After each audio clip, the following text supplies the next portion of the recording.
To say the least, there are so many families in this city that have suffered during the year 2020.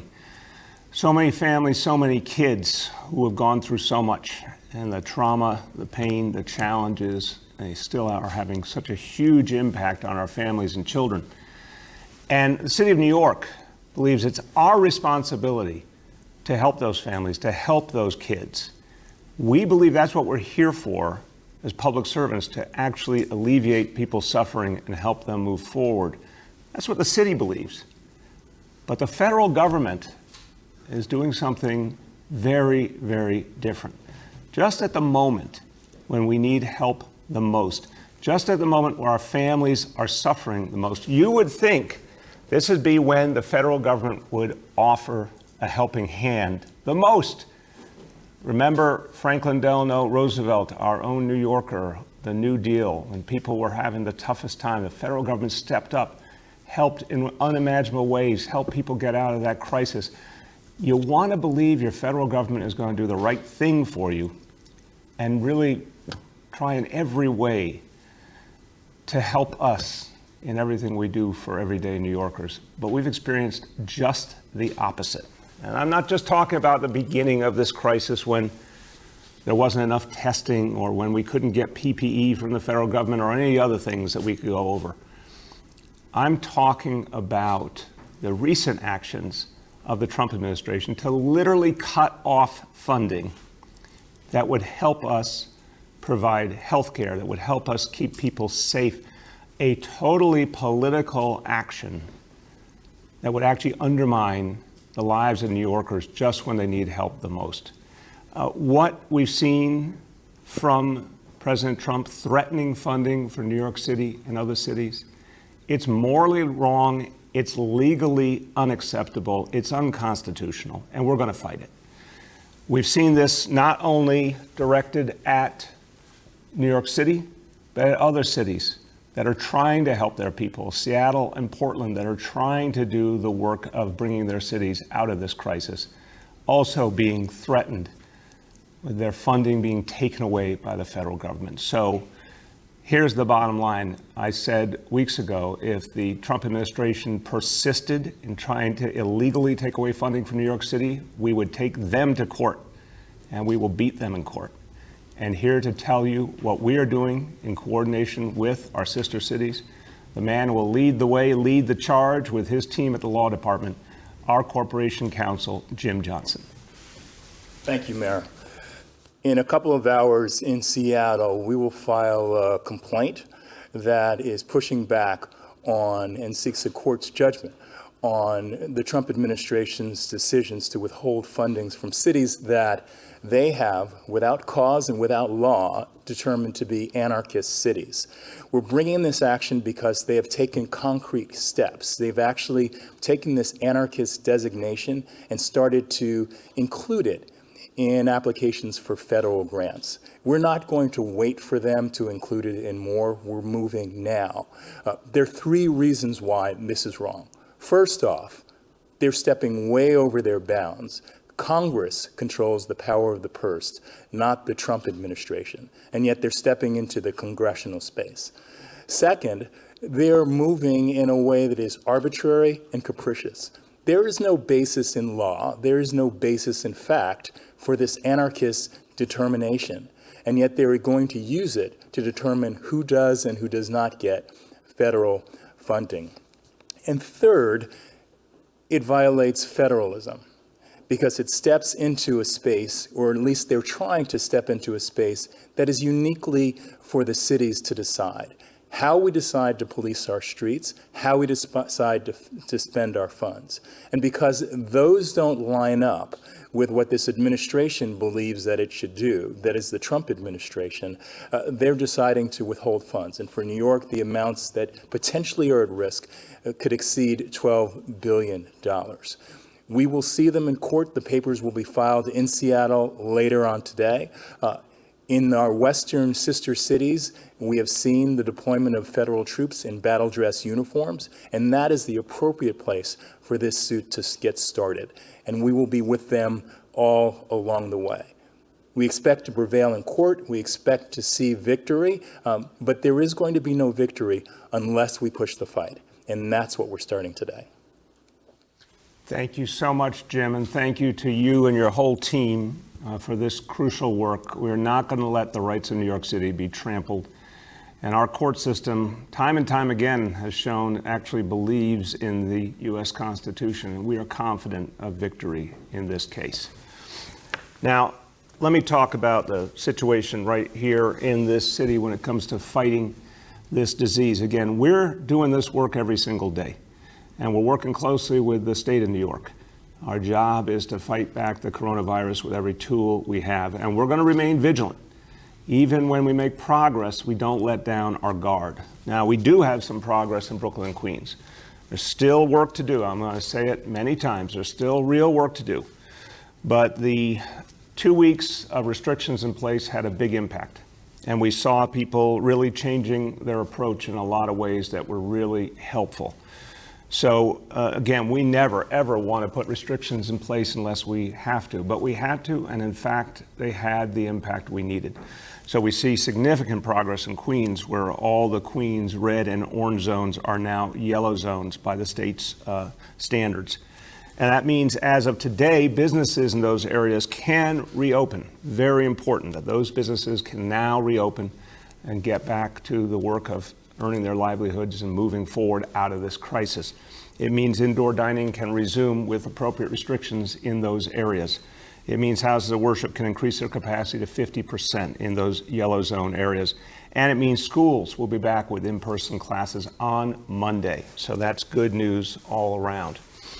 Now, we're always going to keep watching all over the city, and we'll keep working with the state to look for any areas that need additional work.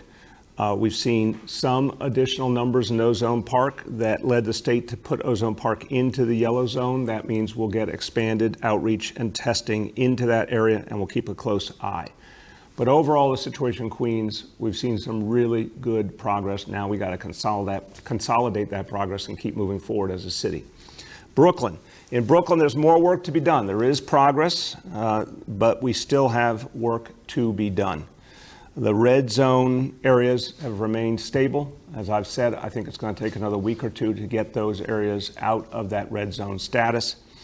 Orange zone areas in Brooklyn are shifting to yellow, and yellow zone areas that previously existed remain unchanged. So progress in Brooklyn, but we need more. A lot of work, a lot of discipline needed to overcome the challenge and to make sure we get out of the restrictions altogether.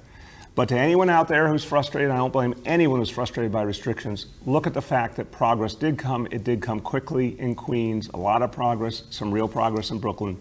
Stick to it, and we overcome this quickly. Anyone who's got questions, obviously there are a lot of questions. You can go and use our online tool that will give you clear answers about what's happening in your area. That is one of the ways to get the information you need.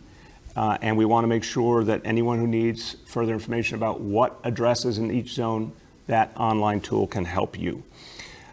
Look, everyone, I want to thank everyone who's worked so hard to overcome the challenge in these zones. I've talked to a lot of folks affected. I know it's been tough, but I want to thank everyone. We've seen a lot of leadership. We've seen a lot of tremendous effort at the community level, folks banding together to overcome the challenge. Now, the coronavirus affects us physically, and we have seen we do not take this disease lightly at all. We understand the huge, devastating impact it can have. And we understand it as a physical challenge, but we've also come to understand the massive challenge, the mental health challenge that has come with the coronavirus crisis. It's been a painful education to see how difficult this has been for so many families in this city.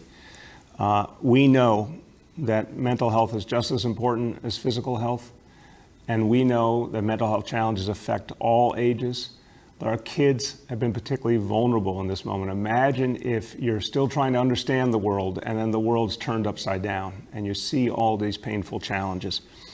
We need to help our children, and we particularly need to help our children in the neighborhoods that have been hardest hit by COVID. So we formed a task force leaders of color in city government in all agencies, the task force on racial inclusion and equity, with the goal of taking actions right now to address disparities, to reach the neighborhoods that have been hardest hit by COVID, to help everyone in 27 key neighborhoods in New York City. But there's a particular focus on children because we know how much kids have gone through. So today we're announcing a new plan to reach our children. So many kids, thank God, are back in school, and we can reach them better than ever and address their real mental health concerns.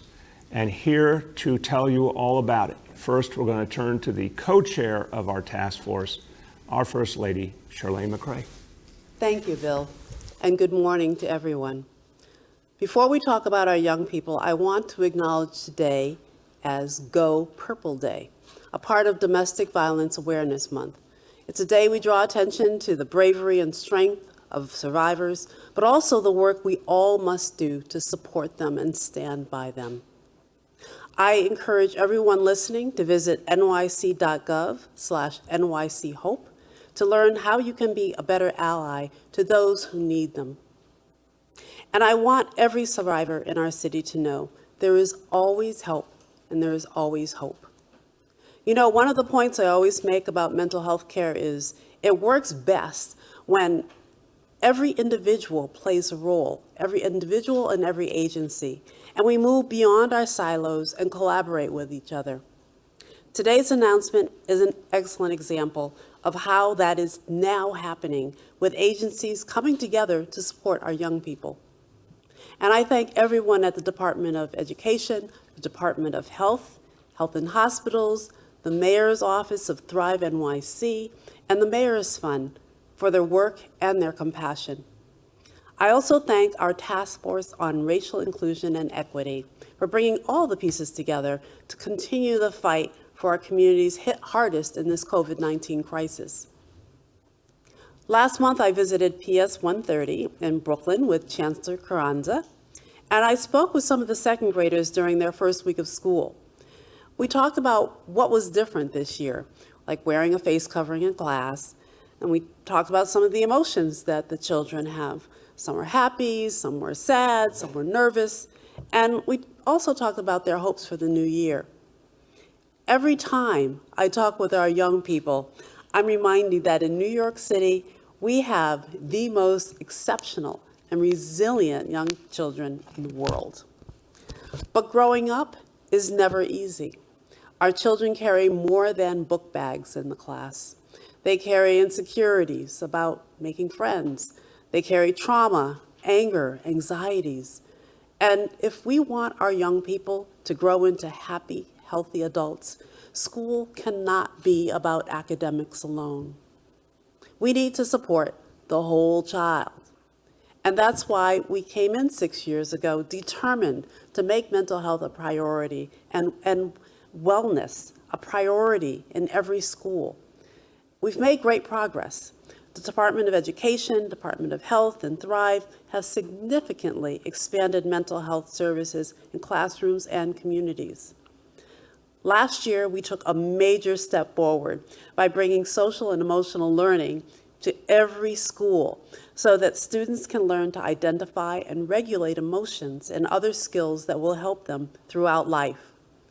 And today, we're making another step forward by increasing the level of direct mental health support for thousands of students in the neighborhoods hit hardest by COVID-19. Children who have experienced trauma can join a group therapy session with others who have had same or similar experiences. Children who have suffered through their parents' loss of livelihood or the threat of eviction can talk about it with a specialist who facilitates the conversation and keeps coming back, building a relationship with these young people. And when a student has lost a mother, a father, or another loved one to this virus, they can be immediately referred by a teacher, a principal, or another school staffer for ongoing therapy and treatment. Someone will be there for these students as long as they need it. Think about what this means for our children, their parents or caregivers, the teachers, and the classroom to have that kind of emotional safety net during this difficult time. That is what today is all about, being there for our young people and supporting them in every way possible. Thank you. Thank you so much, Charlene, and thank you for being there for our young people, and also thank you for being there for survivors of domestic violence and standing up for them. Now, I want to hear you all to hear a little more about this important initiative in the schools, reaching our young people, really helping them through this crisis, helping them to realize their potential again, no matter what's been thrown at them. And I want you to hear from a really energetic and creative leader at our Department of Education. She is our Deputy Chancellor for School, Climate, and Wellness. It's my pleasure to introduce Deputy Chancellor Lashon Robinson. Thank you, Mr. Mayor and First Lady. I want to reiterate the sentiment shared by our First Lady regarding the tremendous challenge that our young people have faced over the last 7 to 8 months. Our children dealt with abrupt separation from their teachers and counselors, distance from their friends, various forms of loss in their families, and more. Now that our children have returned to school, we have an opportunity to help them heal emotionally as a crucial part of helping them fully engage with their education. We've always believed that our young people are resilient, but also know that they are carrying a tremendous burden, and we must do everything we can to provide them with care, love, and support as they deal with this trauma. We must also give them tools to understand what they are feeling and why. The initiatives announced today will provide students who attend schools within our hardest hit communities with high quality, easily accessible mental health care. This will provide schools with additional capacity to identify students who are struggling to heal and cope before they are in crisis, and respond quickly if a crisis does occur. Our educators are doing heroic work providing high-quality education and a new environment. These resources provide crucial backup to our educators and adds another caring adult ready to support our students. We have come so far as a city, and we know we have a long way to go. Thank you to the Mayor, First Lady, who's one of my personal champions and heroes, and to the Chancellor for putting the well-being of our young people first, always. By bringing together the incredible mental health and educational resources this city has to offer, we can continue to help our young people heal and thrive. Thank you so much, Deputy Chancellor. Everyone, look, if you wanted another reason why it was so important to reopen the largest school system in the country, you just heard it. For so many of our kids, they need that support. They need that love and compassion. They need trained educators and mental health experts to be there for them. And that can really only be achieved best if they're there in person. So having our schools open is opening the doors to kids getting the help they need and moving forward with their lives after this horrendous crisis. Thank you to you, Deputy Chancellor. Again, thank you, First Lady. This is such important work for our children. Now let me go over today's indicators. Number one, daily number of people admitted to New York City hospitals for suspected COVID-19. Threshold is 200 patients. Today's report, 103 patients, with a confirmed positivity level of 24.2% for COVID. Number two, new reported cases on a 7-day average, threshold 550 cases. Today's report, 523 cases. And number three, percentage of people testing citywide positive for COVID-19, threshold 5%. Today's report, 1.77%, and today's 7-day rolling average number is 1.76%. Let me give you a few words in Spanish. Nuestros niños enfrentan un año escolar difícil, pero ellos no están solos en esta dura batalla. Todos en la ciudad vamos a luchar para proteger su salud mental y física en casa y en la escuela, y hacer que ellos cumplan sus sueños.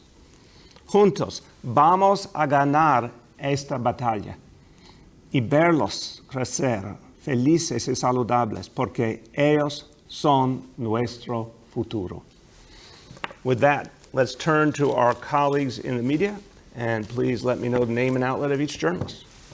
We'll now begin our Q&A. As a reminder, we're joined today by First Lady Shirlene McCray, by Deputy Chancellor Lashon Robinson, Corporation Counsel Jim Johnson, Thrive NYC Director Susan Herman, Dr. Charles Barron, the Chief Medical Officer of Behavioral Health at H&H, Dr. Daniel Stevens, the Deputy Commissioner for Family Child Health at the Department of Health, and Senior Advisor Dr. Jay Varma. First question today goes to Juliet from 1010 Wins. All right. Good morning, everybody. Good morning, Mr. Mayor. How you doing? Doing well, Juliet. How are you today? I'm fine. Thank you. So it's great to hear about mental health for students, but what about adults? You know, there are parents who are trying to juggle remote learning and working at the same time. There's people who lost their jobs or lost family members. What's available for the everyday New Yorker who's just trying to cope and get through this pandemic as far as mental health health is concerned? Yeah, Juliet, I really appreciate that question, because this has been such a painful, challenging part of this crisis. And boy, I can't tell you how many conversations I've had with people sort of more revealing than ever, people being more open than ever about the challenges they're going through. And I think even in this crisis, a small silver lining may be that more and more people are willing to talk out loud about the mental health challenges they're experiencing. And this is what Charlene has been working on for years, destigmatizing, getting this conversation to be out in the open and getting people help. So I'll turn to Charlene, and then if any of the other leaders, Susan Herman or Dr. Barron, Dr. Stevens, want to add in. But I would say, you know, it all begins with 888 NYC Well as the entry point. And I'm sure Charlene will talk about that. Go ahead. Yes, I can't emphasize 1-888 NYC well enough. That line, that helpline is not just for crisis, it is for anyone who's going through a difficult time, or if they have a loved one who's going through a difficult time. Trained counselors answer that line, and you can also text, and you can go online and chat and provide information. They provide counseling, brief counseling. They can connect people to a therapist or other mental health professional. It really is one-stop shopping. So I always advise anyone who's going through anything to start with 1-888 NYC Well. I would also remind you that in New York City, we now have guaranteed health care. And that means that anyone who doesn't have insurance, or anyone who doesn't have enough insurance, can take advantage of NYC Care, which will also connect them to having a primary care doctor will also connect someone to a mental health professional. So there really are many places for people to turn.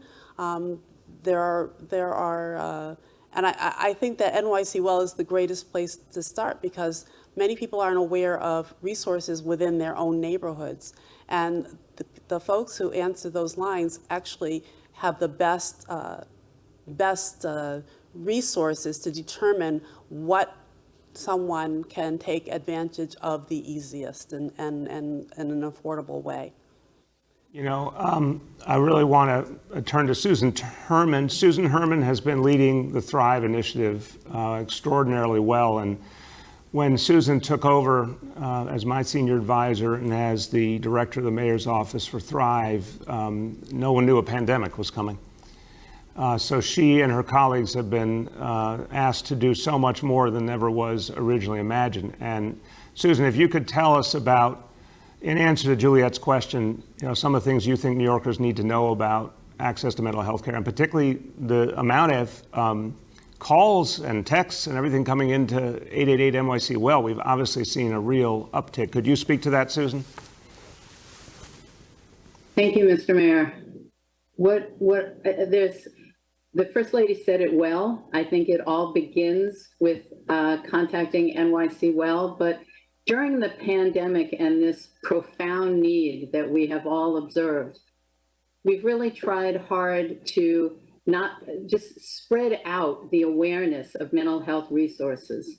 So you can call NYC Well, you can text, you can chat, you can also get on their website. And one of the things that we've seen is a enormous rise, a huge jump in the people that have looked at the NYC Well website just to get resources themselves. So you can access that information in a number of ways. But we're also trying hard to reach out to people in need. So we've had special campaigns to call veterans, by veterans mostly, and also by other New York volunteers. We've had special campaigns to reach out to seniors who may be experiencing much more loneliness and isolation than they were prior to the pandemic. And we know that that can lead to significant depression.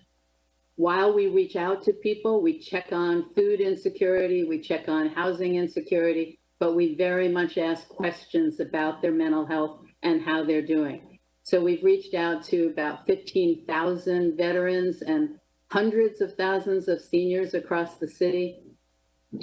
We also, on our website, on the Thrive NYC website, have resources broken down by categories of people. So you can look on the website and see mental health resources for students, people who have been involved in the criminal justice process, veterans, older New Yorkers.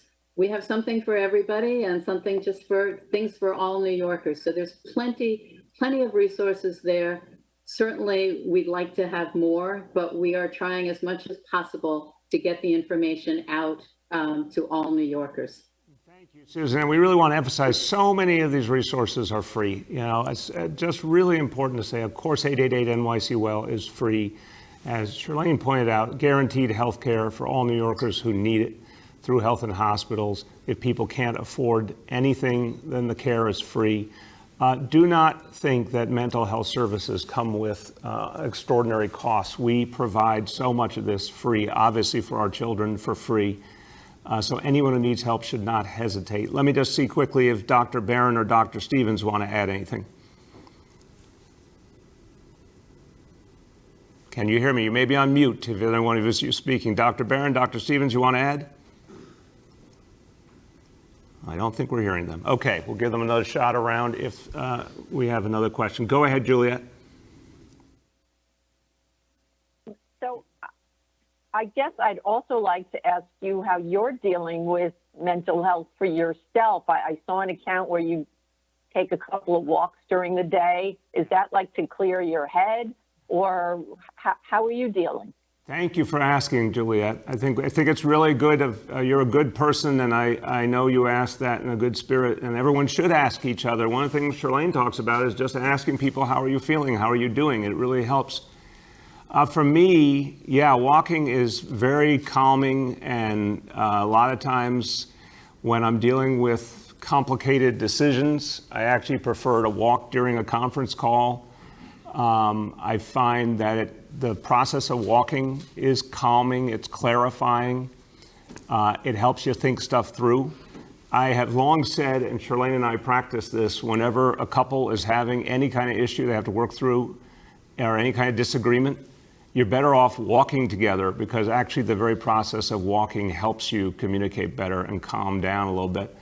So yeah, it helps a lot, but it's been tough, Juliet, especially in the beginning months for all of us. I mean, it was so many unknowns. I gotta say that was in many ways the worst part of this crisis, was that, you know, we were trying to fight back and trying to save people, and a lot of times we did not have the knowledge that we needed to have, nor did the whole medical community have the knowledge they wished they had. We didn't have the resources we needed. It was really painful. And of course that affects you humanly. When you feel that, you know, there's so many unanswered questions, it affects everything. It affects your emotional well-being, but you have to keep going. And so, you know, we all find our way to just stay focused. I find a good walk goes a long way. The next is Henry from Bloomberg. Hello, Mr. Mayor. How are you doing today? Doing well. Thank you for asking as well, Henry. How are you doing? I'm doing well. I also don't begrudge you taking walks to clear your head and deal with all the stuff you've got to deal with. But let me get to my questions. My first question has to do with this legal action that you're taking.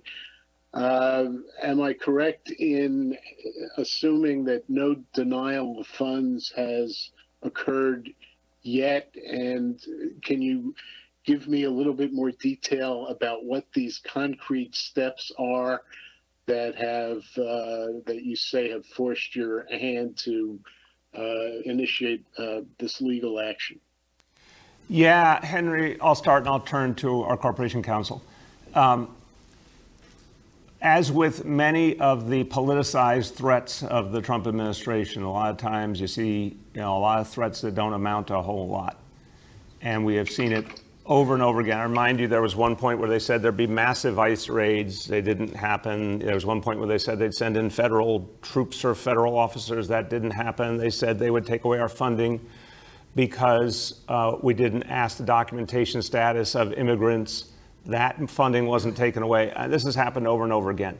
Sometimes it's just a threat for the president's political gain, and then they move on to something else. Sometimes they actually try to follow through, as was true with the immigration executive order, and they're stopped in court. And that's the case here, that we fundamentally believe if they take any more tangible actions, that the court system will stop them. But as a layman, I'll say, before turning to an actual lawyer, that we did see them taking more and more moves that might have had an impact on funding, and that was the appropriate trigger for legal action. Go ahead, Jim. Thank you, Mayor. So the steps that they took include these. First, the president actually issued a memorandum, which we call the anarchist memo. Second, the attorney general engaged in an actual designation process for the three cities that are suing: Portland, Seattle, and us in New York. And third, one of the agencies is actually embedded in its notice of funding opportunity a requirement that a city, essentially, that is a city that is designated an anarchist city, would not be eligible for that funding opportunity. As I mentioned before, we're not going to wait additional times for them to embed this provision in any other grants or any other opportunities for the city. We need the funds.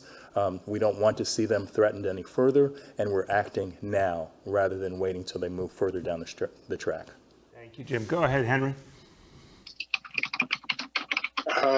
Well, I had other questions, but I've got to follow up on this. The anarchist designation, is this a legal term in any kind of congressional legislation or any kind of federal law, or is this something that they have made up out of whole cloth? They have entirely made it up. Look, this is a figment of Donald Trump's troubled imagination. The only anarchy in this country is coming from the White House.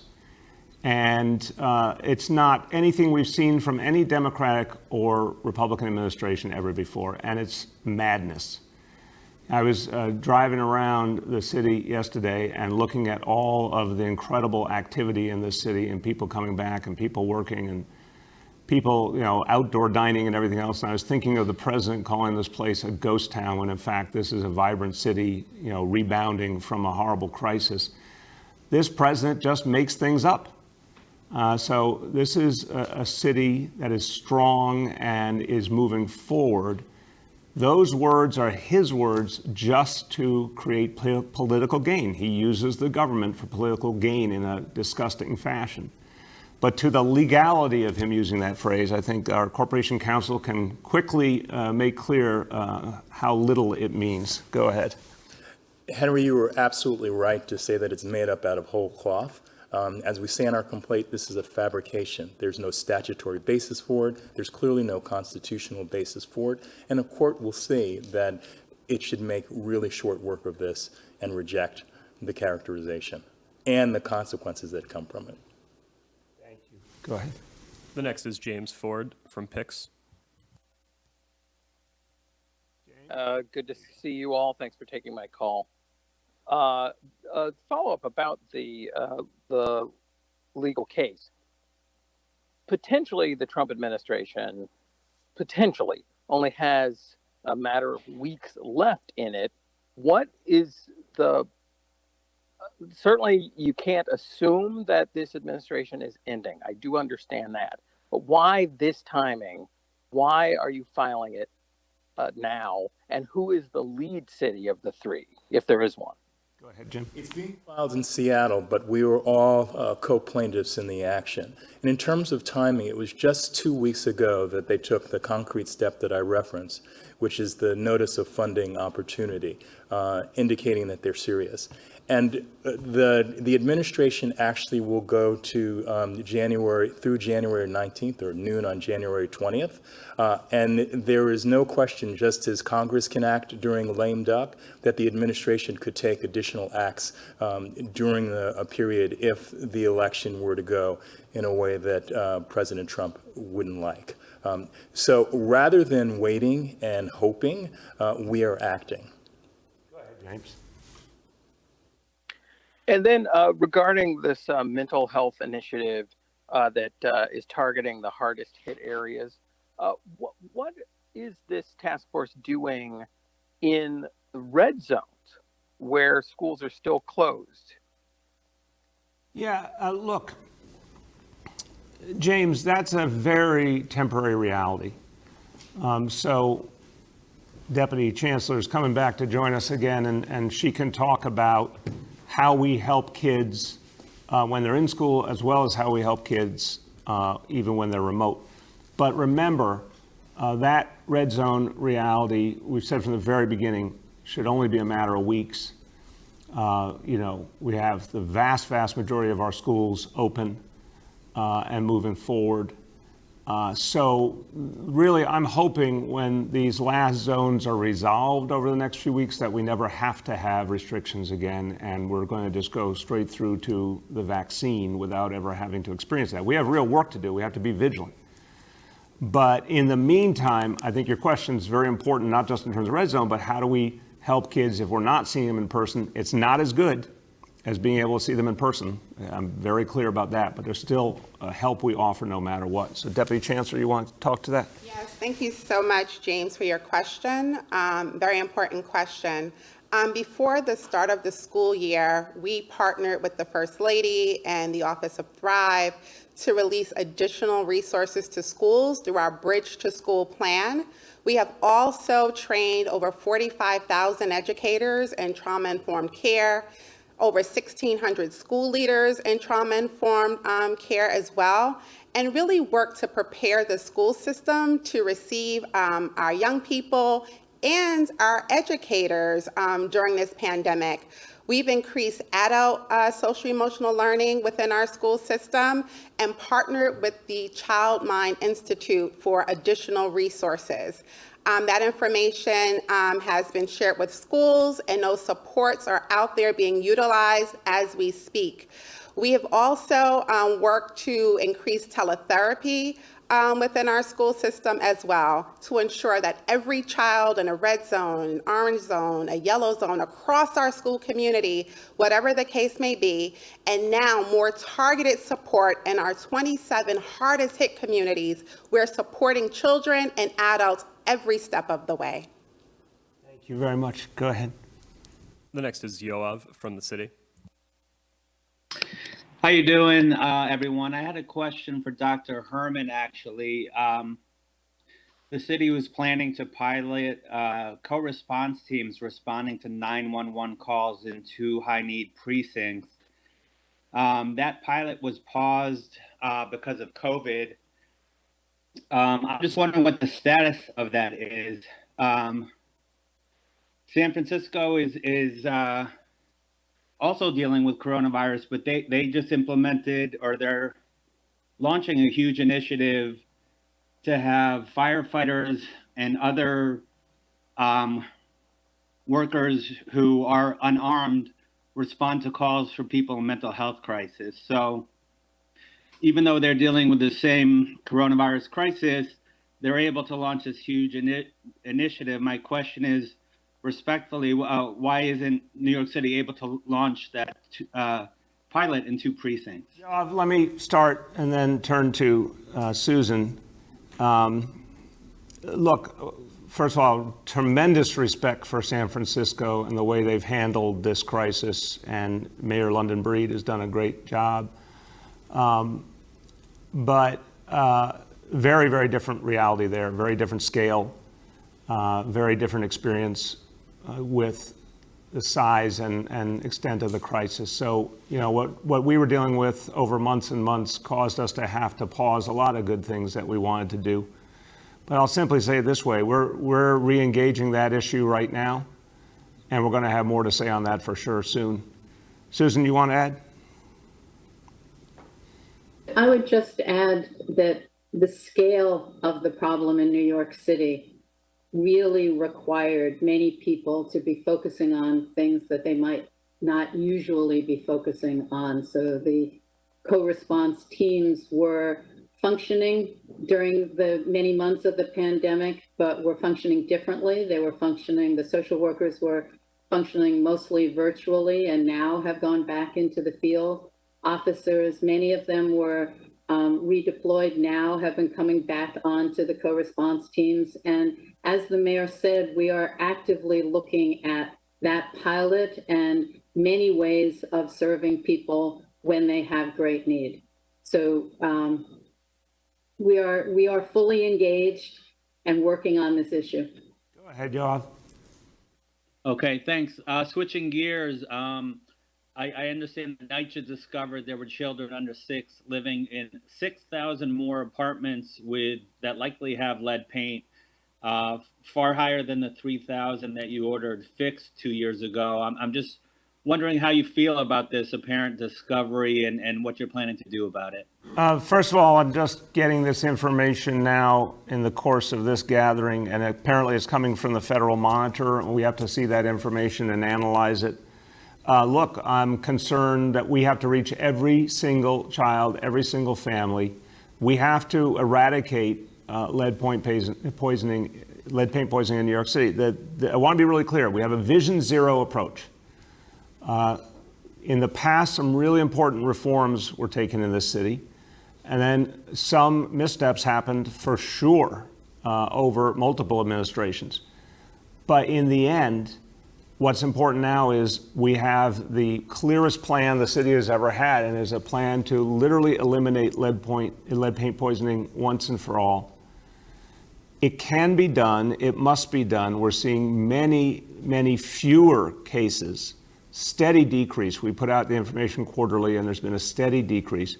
But if there's anything where we got to double back and go farther, we will. Also, really important, Yoav, that a great work being done at NYCHA to determine apartments that do not have lead and never had lead and do not need constant inspection and work.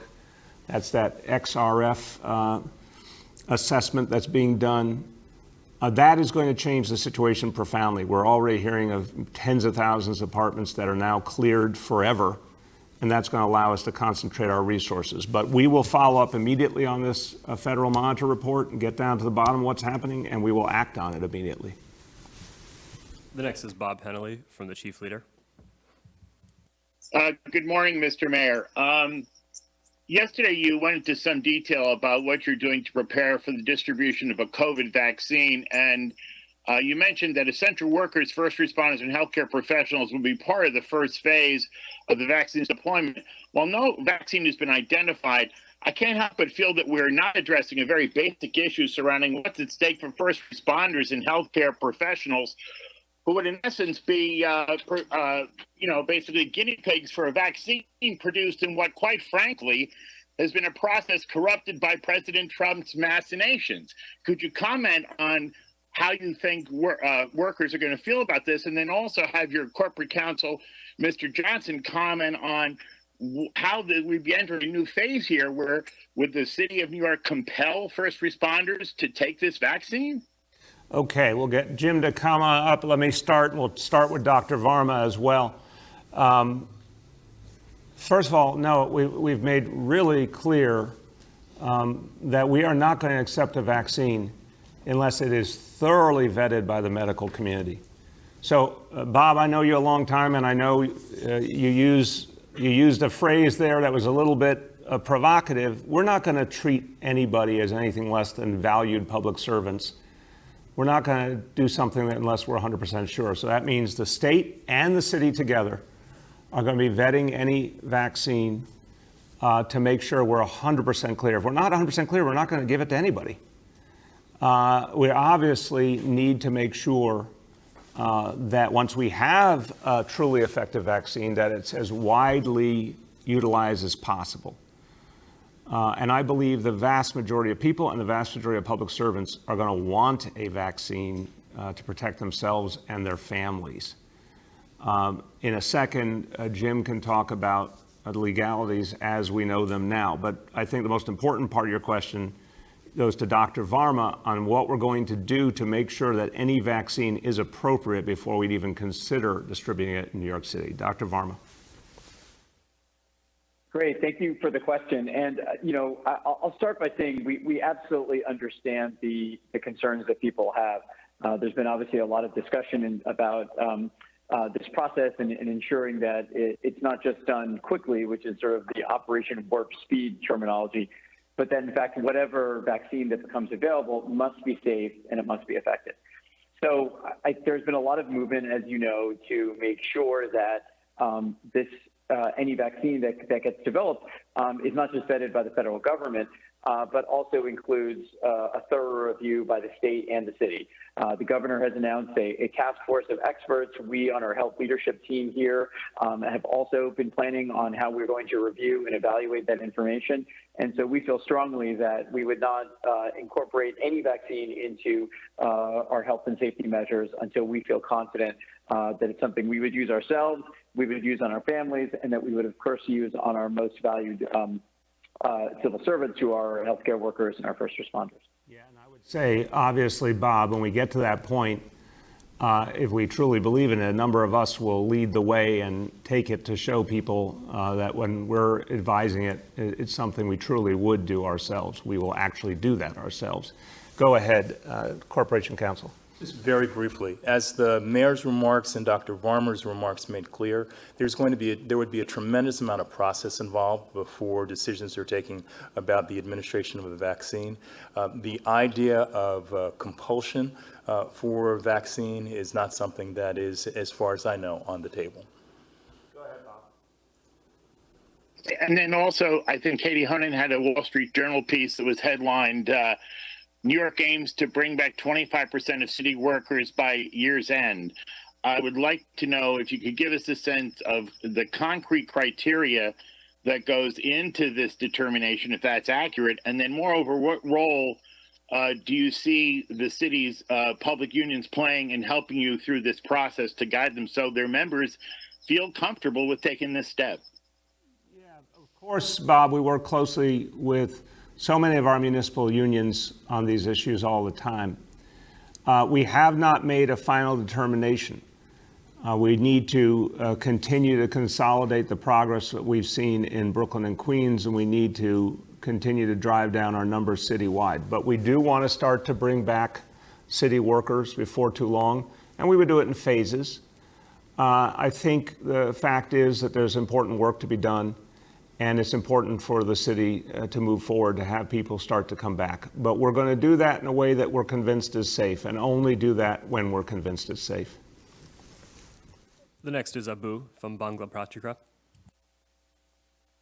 Hello, Mayor. How are you? I'm doing well, Abu. How are you?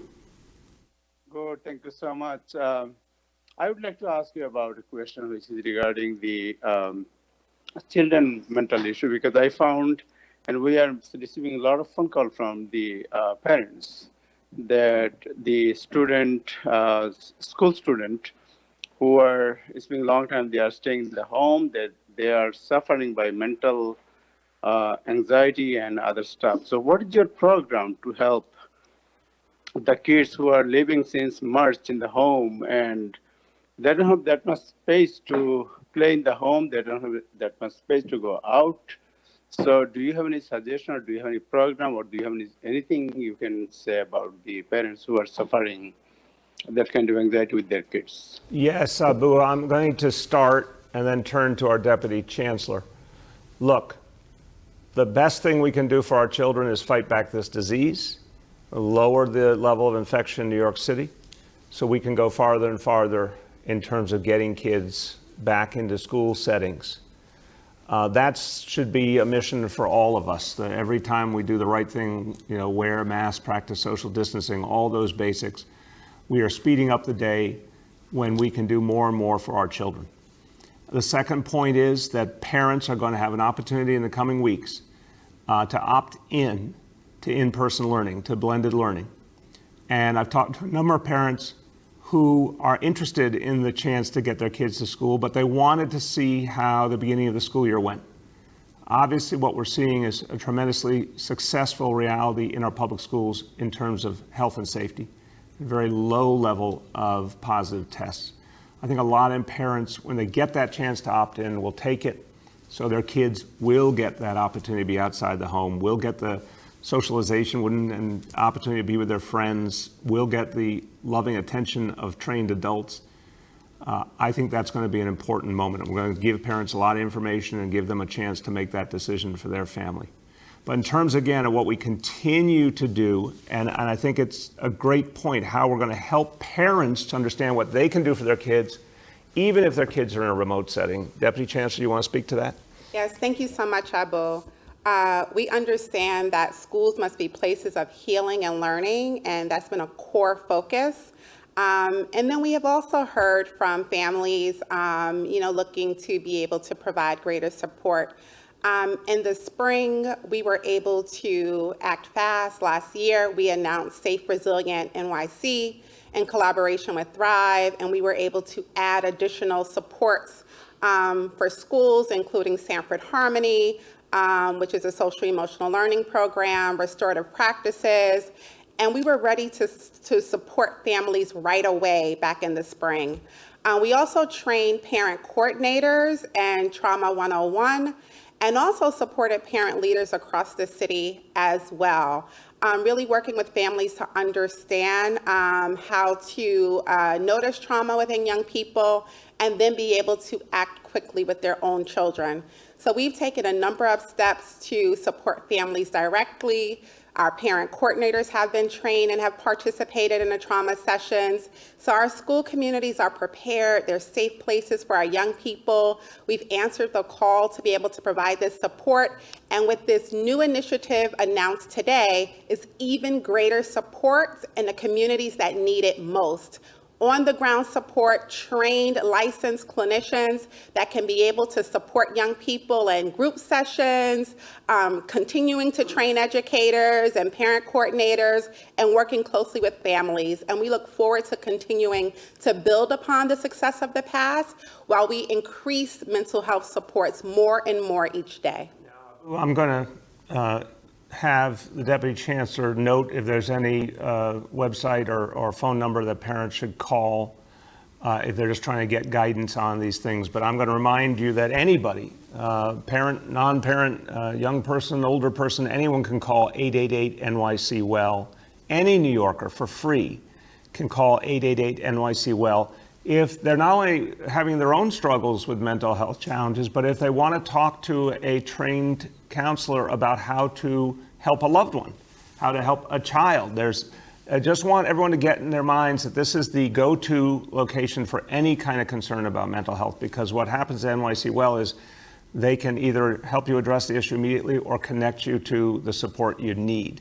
Also, they can do that in an amazing range of languages, and it's 24/7. So when in doubt on a mental health issue, reach out to 888-NYC-WELL. And then for parents, is there a specific place to turn? Absolutely. Please reach out to your parent coordinators at the school. They have been trained, along with school leaders who have also been trained in trauma-informed care. They are resources right at the school level and can connect families with resources. Go ahead, Abu. My second question is, last week in Bengali television called Time Television, there is a panelist about the drug alcohol and other stuff, and there is a doctors. He said, marijuana is the gateway of all the drugs. And in New York City, whenever we are walking, we are getting the smell of marijuana. And the police is going, and near the police, we found the people are smoking marijuana. Is it legal or illegal? Or what kind of action you are thinking to take, since it's a gateway of all drugs? Yeah. No, it's not legal in New York State, but we handle the enforcement differently. We do, NYPD gives out summonses for sure and addresses those issues. And we want to make sure that anyone who has an issue with substance misuse also can turn to 888 NYC Well and get help. Families can turn there to get help. But in terms of enforcement, it's illegal, but it's handled through summons now. Go ahead. We have time for two more for today. The next is Chris Robbins from Gothamist.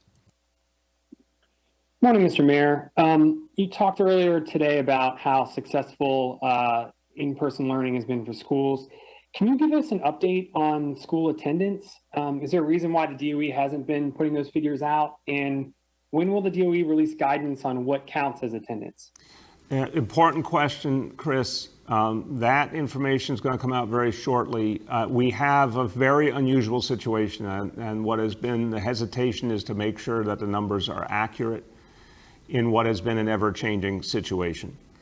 Obviously, school started as a phase-in and started on different dates than was originally intended, but thank God schools got open and got open well. We have kids who are in school, blended, home, blended remote. We have kids who are full-time remote. Schools are still adjusting to having 3 different things happening simultaneously and getting the attendance right for all of them. And then one more thing, when we put together the formal numbers in the next few days and get them out, you have a phenomenon we did not anticipate, which is parents who are still in a blended status. Some days they're having their kids go to school, some days they're not.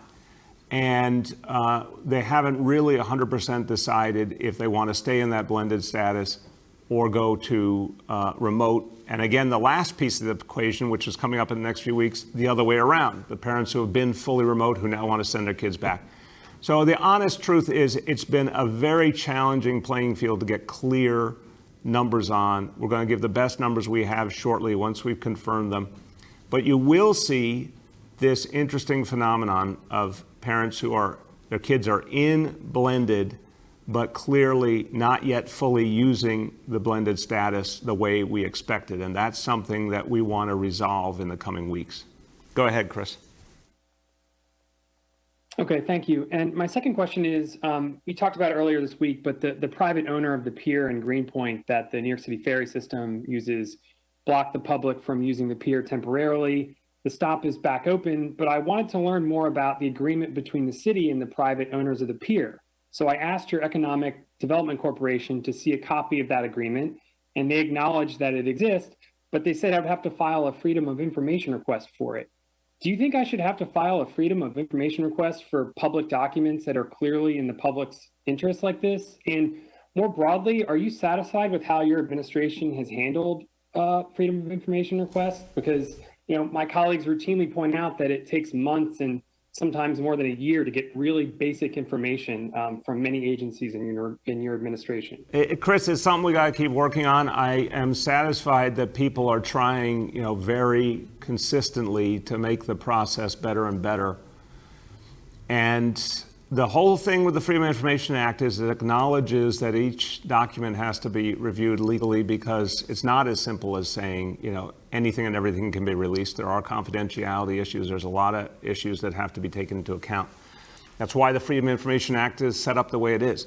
We are constantly answering requests and putting out information. But another thing, Chris, that's very real and very practical is the number of requests has skyrocketed over the years. And it takes an immense amount of work to get it right. So I want to see more and better. There's no question. I want to see constant improvement in the release of information. When we can simplify, I want us to simplify. On that particular case, a legal contract, we need to have the lawyers check and see if it is such a simple matter as putting that out publicly without a request. But the good news is that issue got resolved that same day. And as far as I have heard, that Greenpoint Pier will be open for NYC Ferry on an ongoing basis. Last question for today goes to Emma from the New York Times. Hi, good morning. I was wondering if you could give more specificity, Mr. Johnson, about the $12 billion list of things that the city could lose. Other outlets have reported it could be mental health counseling for elderly New Yorkers, transit funding, health sensors for COVID patients. What are we looking at here? There's the 12 billion encompasses a full range of needs of the city. That includes grants from HHS. It includes grants that actually go to law enforcement. It includes grants that would go to transit. So it's a large number, and particularly when you consider that our operating budget is about $97 billion, $12 billion covers a tremendous amount. Emma? Okay, thanks. And in terms of what prompted this, was it the transit funding? You said something happened 2 weeks ago. Was it this idea that we could not apply for transit grants? It is the notice of funding opportunity, which was a notice that was related to a transit, Federal Transit Administration grant. But it was the fact of the filing of the notice, the fact of including this provision in that notice that told us the potential for conditioning federal funds on this designation had moved from simply a potential to a reality. And we've decided that we were going to move. So within 2 weeks, which is actually fairly quick for lawyers, we're filing a complaint. That is a true statement. That was quick for lawyers. Emma, just to finish this last point, it's just blatantly unconstitutional. It's not even close. And you know what? As much as Donald Trump has tried to tear down American democracy, it's still alive. The court system is still rendering judgments based on the law. I mean, this is just unbelievably unconstitutional. Also, this is a city. It's the most important, largest city in the United States of America. We're making a really heroic comeback. You'd think a president of the United States would want to help us and praise us instead of playing these games. But there's not a judge anywhere that's going to look at New York City and look at the work being done and the work to keep people safe and claim that that is quote unquote anarchism. It's just ludicrous. And the courts are going to see through this very, very quickly. As we close, everyone, look, here's the thing. It is a heroic city. I've talked about this a lot. We're in the middle of this crisis now. We're going to look back years from now and just think about the pure heroism of New Yorkers, how they fought through this crisis. And we shouldn't just think about our healthcare workers or our first responders. We should praise them always, but we should think about everyday New Yorkers. We should think about parents and kids who've been through so much and really, really found a way to keep going. We should think about our educators and our school staff and our mental health professionals who have been there to support our kids and families.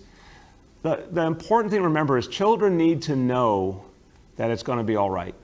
Whether they're a little kid or whether they're an adolescent, they need that reassurance from adults that it's going to be all right. And that's our job, all of us. We're all, in a sense, the role models and the big brothers and sisters for all the children of New York City. Let's show them that we can get them to a better place and that we cherish them. And let's show them that it will be all right. And I firmly believe the city will come back. And our children, who are always our future, are going to be part of that heroic comeback in New York City. Thank you, everyone.